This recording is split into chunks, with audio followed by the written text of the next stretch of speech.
I'm going to talk quietly. Listen carefully and don't you dare fucking scroll now. I'm going to talk about this government we have here in the UK. This Labour government, which is in power with a massive majority and are in power for another 4 years and can do virtually what they like. You know what they want to do? They want to get us closer to the fucking EU. They'd like us to rejoin the EU. And now von der Leyen and that had a meeting at number 10 and talking about a European army. I'll bet behind closed doors, we don't want that. We voted for Brexit. I know that was a few years ago and the Tory government fucked it up and didn't really capitalise on it. And this government, of course, are determined to take us closer to Europe. No question about it. Watch my fucking... Hear what I say. Okay, and take it on board. And now I noticed a web page, can you believe this? A website with the heading, calling all landlords, tell prospective clients, we are confident that our lease provisions offer an attractive and competitive proposition within the industry.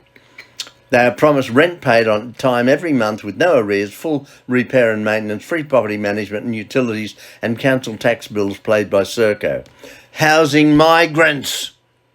Can't house the fucking local people, unemployed people, people who are struggling, British people who have paid their taxes and working, struggling to pay the rent, struggling all the time, taking away the measly fuel allowance for the pensioner.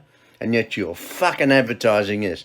Housing migrants in private accommodation is cheaper than hotels, costing as little as £14 per night compared to around £145 a night. Plus, on top of that, the freebies they get, clothes, medical and all the other fucking things. These are illegals. They should be in an internment camp, treated respectfully, given medicals, look at their claims quickly, and if they're not fucking ready for asylum here in the UK, but of course you get all these bloody lawyers coming out of the woodwork from, other countries coming here and protecting them.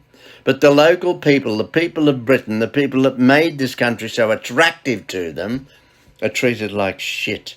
I find it extraordinary, ladies and gentlemen. Don't you? Aren't you concerned? Well, you fucking should be. It's terrible. The numbers are going to rise. The weather looks set fair. They'll be coming over in their droves. And what are we doing about it? What is this government doing about it? Absolutely fuck all. They have no plan in place except keep putting them into hotels and private accommodations now and paid for by the British taxpayer. It's costing us billions a year to put up with these illegal immigrants. How fucking dare they? But anyway, it is what it is, and there's nothing you and I can do about it, apparently. This government are determined to fuck up this country. Labour invariably will, but unfortunately, they've got a supermajority, which unfortunately the British people voted for. I said don't do it. And they're in for at least another 4 years. I just find it quite extraordinary, and I don't know what's going to happen. As for Ukraine, I'm not going to comment anymore because yesterday and the day before I mentioned it, the peace proposals, and apparently the Ukrainian President Donald Trump will be meeting after the funeral of the Pope, rest in peace, Your Holiness, and maybe something will come out of that, I don't know. But it seems like, Putin's going to be the winner in this case and gain territory. And, that's just the way it is, and that's the way Donald Trump works. And I'm not going to say any more because I've got some very nasty comments in the last couple of days regarding that I don't know what I'm talking about. It took through my ass. And the American people are tired of paying for a war they don't know anything about or don't want to continue to do so. And I understand that. I mean, the Europeans have actually given more money in terms of things. But, hasn't always been money that the Americans have given. It's been weapons which were made in America with highly paid jobs in America. But anyway, that's beside the point. We could go on about this. This is semantics, and that's unnecessary. Let's just continue today and, and hope for the best that things work out. But here in the UK, we are sleepwalking into a nightmare, and I see there's an article here in one of the papers that walking your dog now is offensive to some people of the Muslim faith who believe dogs are dirty or something like that, or they find it offensive, and they want dog walking to be disallowed in certain areas. How fucking dare they? Coming to this country and even having the temerity to say it. There's so many of them now, and they've got power. You've got the Mayor of London. You've got the Mayor of bloody Birmingham or wherever, fucking Bradford or wherever. They're all from that faith. And, I'm finding it very hard to control myself and not say what I really want to fucking say.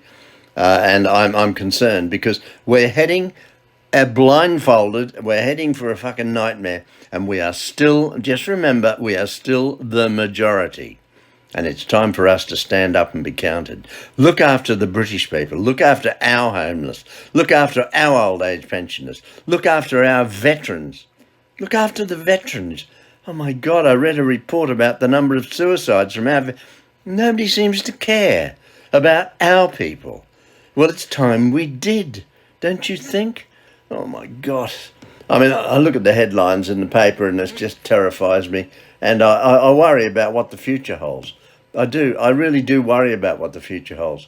You know, I mean, maybe Donald Trump is the best thing that ever happened and made Europe wake up to and smell the fucking roses, particularly regarding defence. We have sat on the back, on our arse, for a long time and let America be the number one force in NATO, which have turned out to be pretty useless. I mean, they've never helped the Ukrainians. They sat on the border and pontificated. And the other organisation, I just have to get this in there, because the United Nations, what a joke. What about Sudan? What about Syria? You know, what did they do? What about the other conflicts in Africa? It's appalling what's going on in Africa, by the way. Absolutely appalling and devastating and heartbreaking. I don't know what to say anymore. I think I'll leave that and we'll continue. This will continue undoubtedly. It's Saturday and it's the 26th. And yesterday was, of course, Anzac Day in Australia. And rest in peace, we will never forget you for your sacrifices. The Anzac celebrations were carried on. I believe they went down very well indeed. I have posted on Facebook about that. And to all my colleagues and friends in Australia and ex-veterans like myself, happy Anzac Day. And remember, we will always remember you. Love you all. Thank you. Instagram, YouTube, Facebook, Haunted Media TV. God bless you. Stay haunted. Yeah.